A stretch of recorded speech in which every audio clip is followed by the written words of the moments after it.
मेरी पहली आशिकी, स्कूल का पहला प्यार। हेलो दोस्तों, मेरा नाम साहिल है।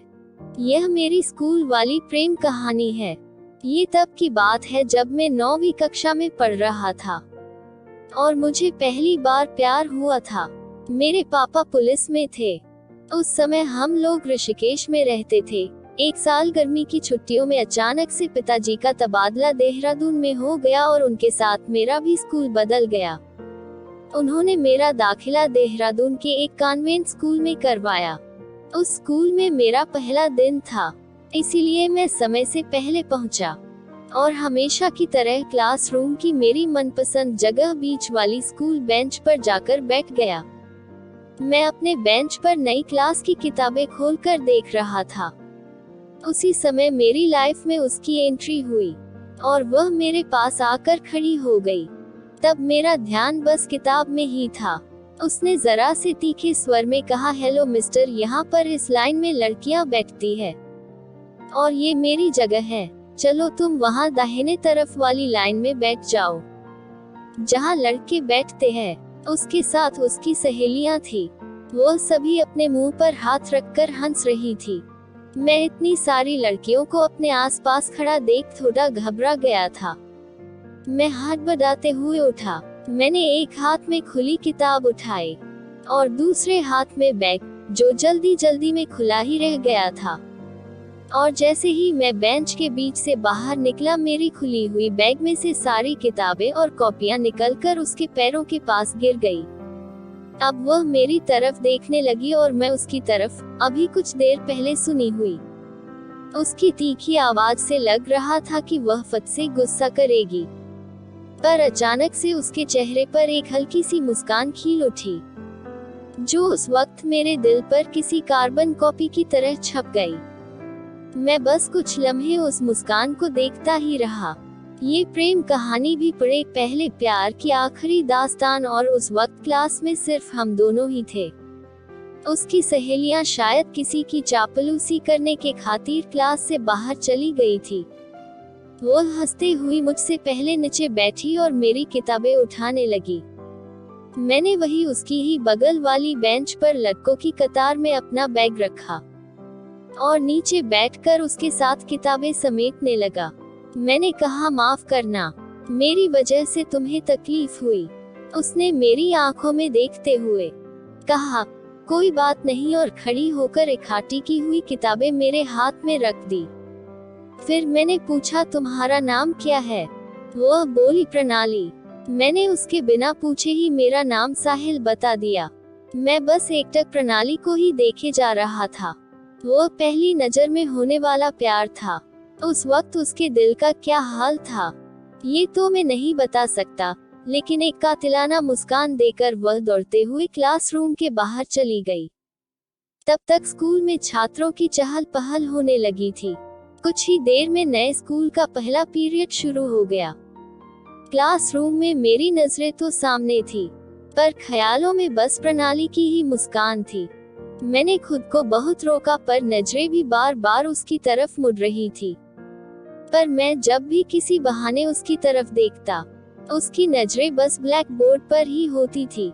इसी तरह दोपहर लंच टाइम हो गया। क्लास के आधे से ज्यादा बच्चे कैंटीन में लंच करने गए थे, पर मैं अपने नए दोस्तों के साथ खाना खाने क्लास में ही बैठ गया।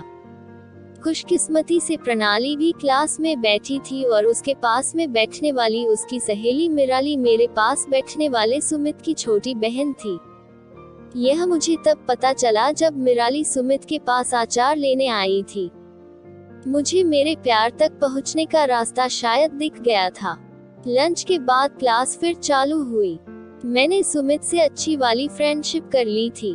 स्कूल का पहला दिन खत्म होने वाला था। मुझे अभी भी याद है, उस दिन हिंदी का आखिरी पीरियड खत्म हो रहा था।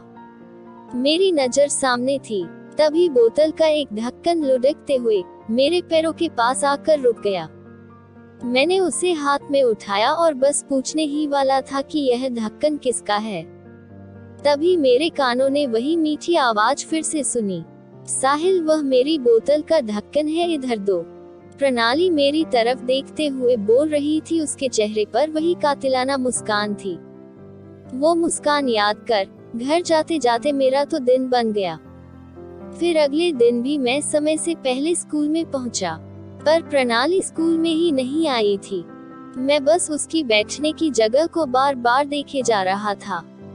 एक दो बार उसकी सहेली मिराली ने मुझे बेचैन अवस्था में देख भी लिया था। फिर मैंने लंच टाइम में सुमित को मेरे दिल का हाल बताया। सुमित ने उसकी बहन से पूछा कि प्रणाली क्यों नहीं आई। वह मेरी तरफ देखते हुए बोली, उसे कुछ अर्जेंट काम था, इसलिए वह आज नहीं आ सकी। अगले दिन रविवार था और अब प्रणाली सीधे सोमवार को ही दिखने वाली थी। ये सोच कर मेरा दिल उदास हो गया था।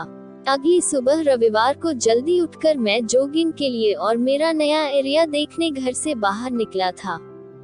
उस शहर में मैं किसी को भी नहीं जानता था, इसीलिए अकेले ही वहाँ की गलियाँ और पार्क के चक्कर काट रहा था।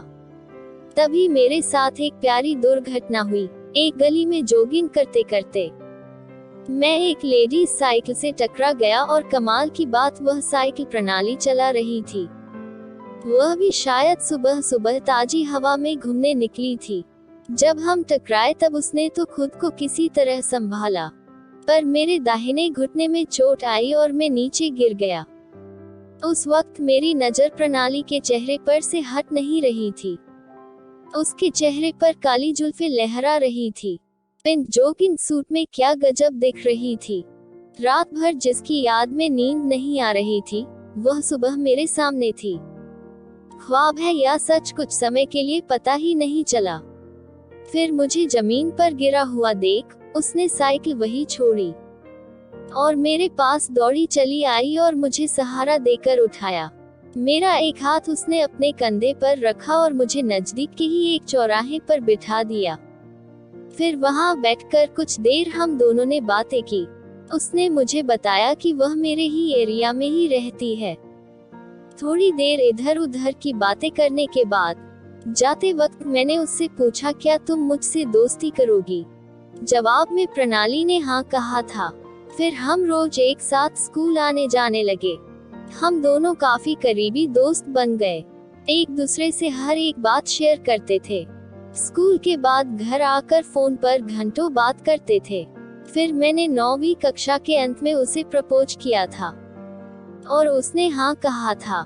मुझे आज भी याद है वो हसीन लम्हा, प्रणाली मानो जैसे मेरे प्रपोज का ही इंतजार कर रही थी। उस दिन मैं अपने बैग में रेड रोज लेकर गया था। हम दोनों क्लास में जल्दी पहुंचे थे और वह जियोग्राफी का होमवर्क पूरा कर रही थी। मैं उसके पास जाकर खड़ा हुआ। वह बोली, क्या हुआ, इस तरह क्यों देख रहे हो? और जवाब में मैंने उसे गुलाब देते हुए आई लव यू कह दिया। उसने कुछ पल मेरी आंखों में देखा और आई लव यू टू बोलकर मुझे हक किया। उसके बाद हम 12वीं कक्षा तक साथ रहे और फिर मेरे पापा का मुंबई में तबादला हो गया और मुझे मुंबई आना पड़ा। मेरी जिंदगी में अचानक से एक खालीपन आ गया था। कभी कभी फोन पर बातें हो जाती थी, मतलब अभी भी होती है, पर अब उसकी शादी हो चुकी है और वह पटना में रहती है। मैं आज भी कभी जॉगिंग करने जाता हूँ तो मुझे उससे टकराने वाला वह लम्हा याद आता है और आंखें कुछ देर के लिए नम हो जाती है। दोस्त पूछते हैं, तेरी आंखों में आंसू है क्या? फिर मैं कहता हूँ, नहीं, बस कुछ कचरा चला गया है। उसके साथ बिताए वह सुनहरे पल मेरे दिल में हमेशा जिंदा रहेंगे, क्योंकि वह मेरा स्कूल का पहला प्यार था और आखिरी सांस तक रहेगा। थैंक्स फॉर वॉचिंग दोस्तों।